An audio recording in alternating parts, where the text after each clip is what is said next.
Religious arguments, they really fall apart because the religious refuse to actually examine them in any depth. They just want to believe they're true. But that doesn't make them true, though, does it? When you start from a preconception and insist that it just can't be wrong, it's no surprise that you wind up in utterly indefensible places, right? So let's get back to the demonstration of that already in progress.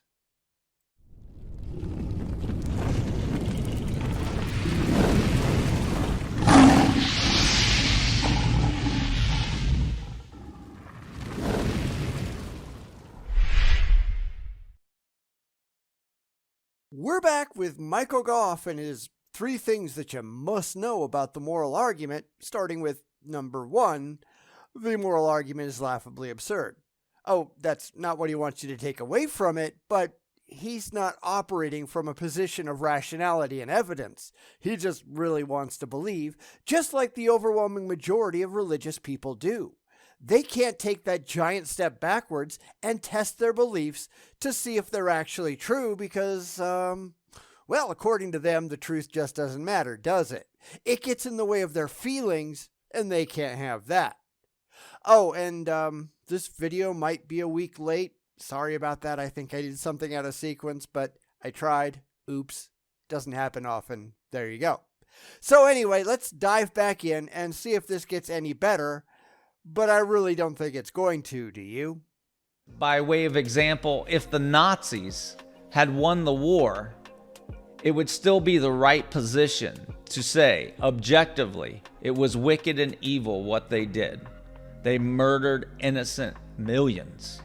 So did religion. I mean, hell, read the Bible. God mass murdered the entire planet in the flood.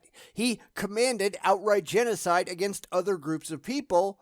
Although, granted, sometimes he did let the Israelites keep the virgin girls as spoils of war, so he just condoned sexual slavery and rape. This is the religion you follow, right? Of course, he would never admit to that because he has a ludicrous bias. They just want to point fingers outward and never back at themselves. I'm just looking at the evidence, and it doesn't seem to support their narrative, does it? Wonder why? That is an objective truth. Some of it is, sure. People like Stalin and Pol Pot did kill millions. So did Hitler, no matter how much the religious want to kick him off their team. So what? And don't get me wrong, I'm not saying that the deaths were irrelevant, but they had absolutely nothing at all to do with atheism.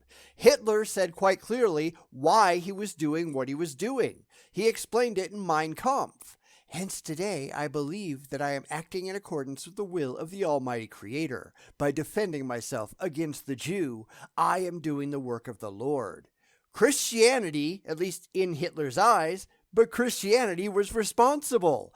Atheism has no capacity to cause anything. It is only the non-belief in the existence of God. That's it. The only objective truth here is that the religious are trying to force the world into their religious mold. And it just doesn't work. If objective is mind independent, you can think of subjective as mind dependent. That is, it's how you think or feel about something. Honestly, that's refreshing. I don't often see theists understanding what objective even means. Of course, he has to entirely ignore that when it comes to his imaginary friend, because he will assert, at least I assume, that God came up with morality, which makes it inherently subjective. Since in order to be objective, it must be beyond all minds, including God's. This is, of course, where they start to play musical definitions, because they can't possibly be consistent. Good enough for me, but not for thee, and all that. It's why I point out their hypocrisy so often, because they are absurdly hypocritical. Pick one definition and stick with it. I go with the beyond any minds version, although I might entertain others for the sake of argument.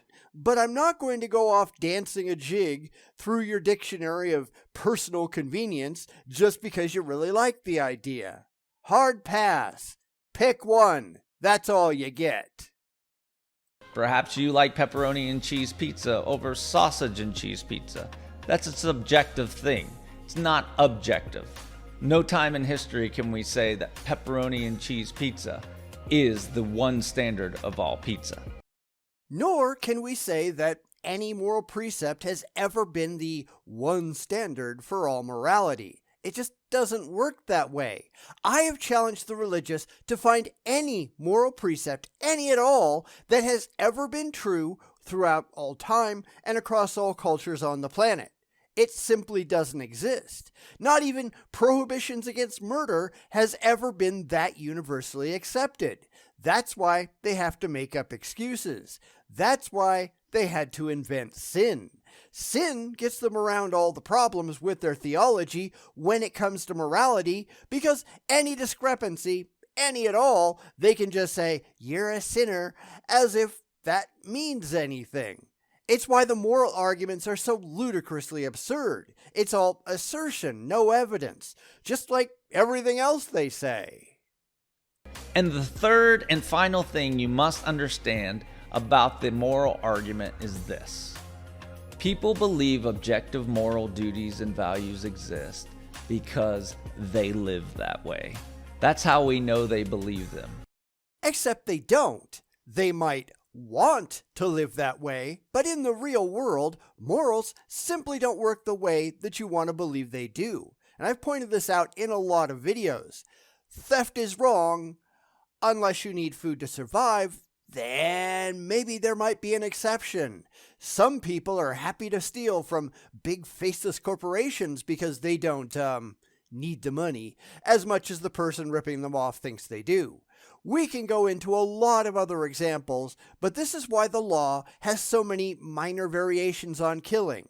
First-degree murder, second-degree murder, manslaughter, unintentional homicide, involuntary manslaughter. There's probably a bunch more that I'm missing.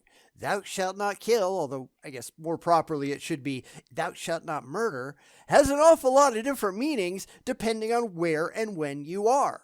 Reality just muddies the water whether the religious like it or not. They try to use objective morality to simplify the circumstances into absurdity. But this is just wrong.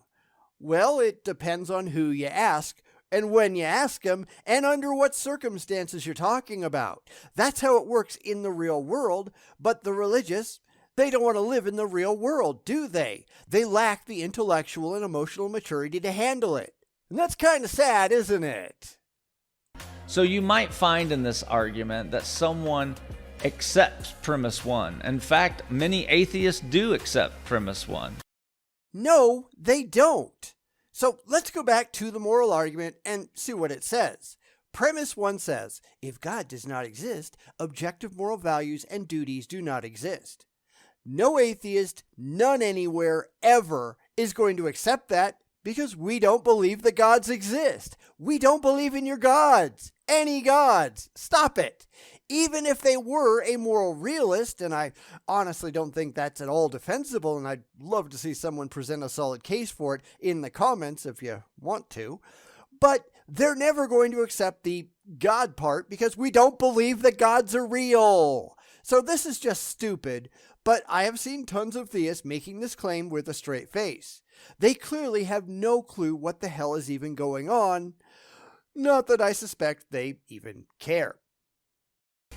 And so do university students, right? They're taught that they don't want to infringe their view or rights on anyone else and impose their views. But that has nothing at all to do with a God, does it? Because right there, I think he just shot himself in the foot, because people who think that they have different views or rights than others, they do not think that those things are objectively true.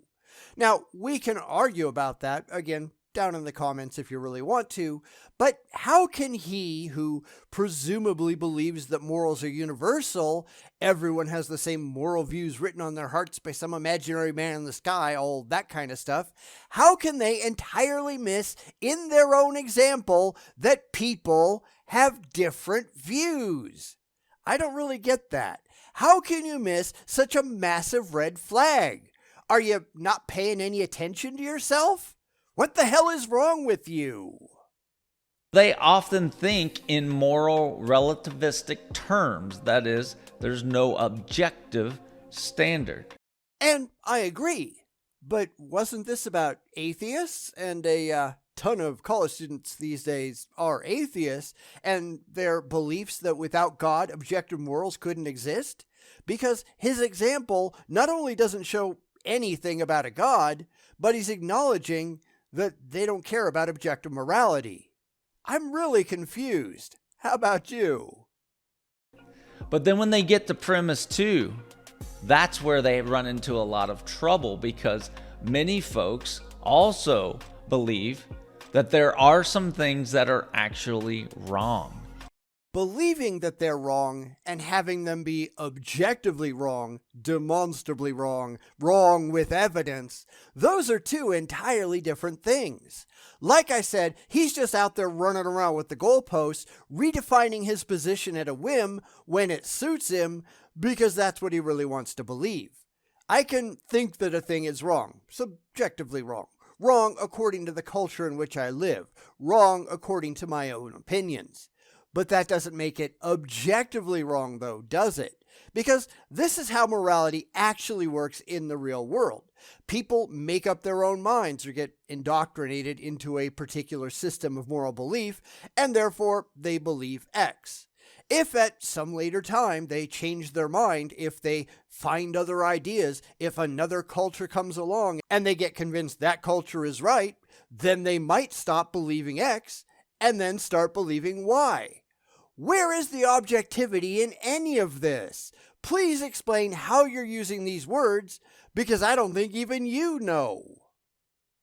So much in our culture today is trying to push into love one another and do kindness to one another. And that's great and that's wonderful. I also think it's bullshit. Now, yes, don't be a dick, but far too many people have just lost any grasp of rational discernment these days. Reality still is what it is, whether anybody likes it or not. If someone is operating in a way not in keeping with objective reality, then they are just wrong. Here's a recent example that people might not know about. There is, in some places, a current epidemic of students showing up for high school dressed like animals and disrupting classrooms in places like Oklahoma. And, of course, the idiots on the school board are saying, well, if they think they really are animals, then they are. It's how you identify, after all.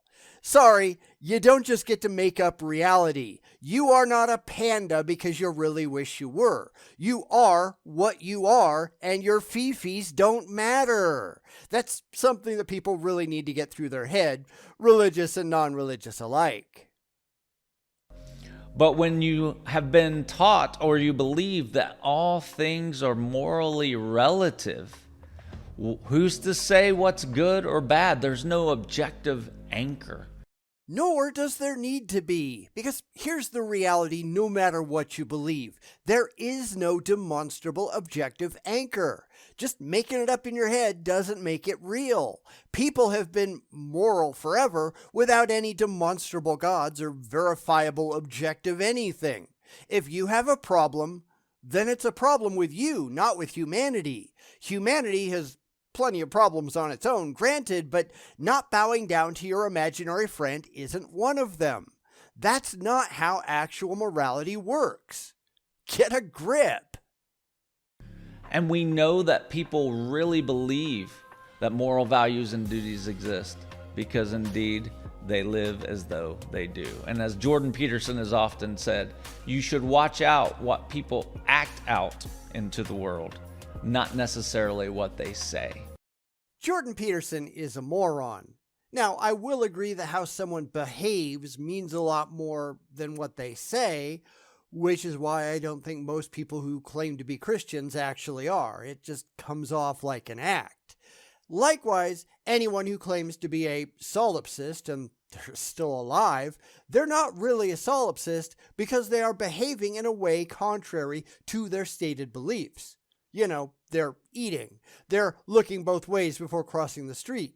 They are taking steps to ensure their survival in a world that they don't believe actually exists. There might be actual solipses out there somewhere, but they'd have to be dead or rapidly dying, right? And frankly, I think that's a good thing.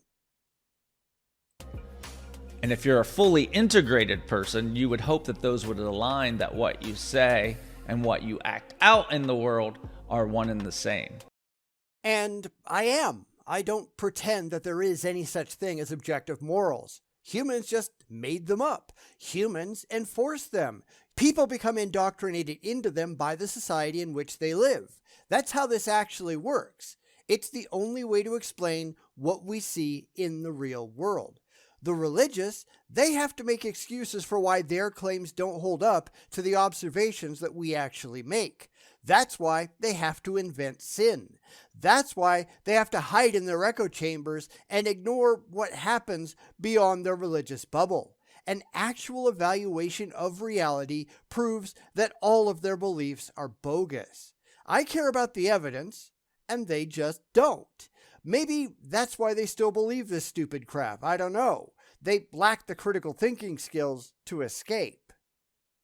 But he said if you have to choose, watch what people do, not what they say.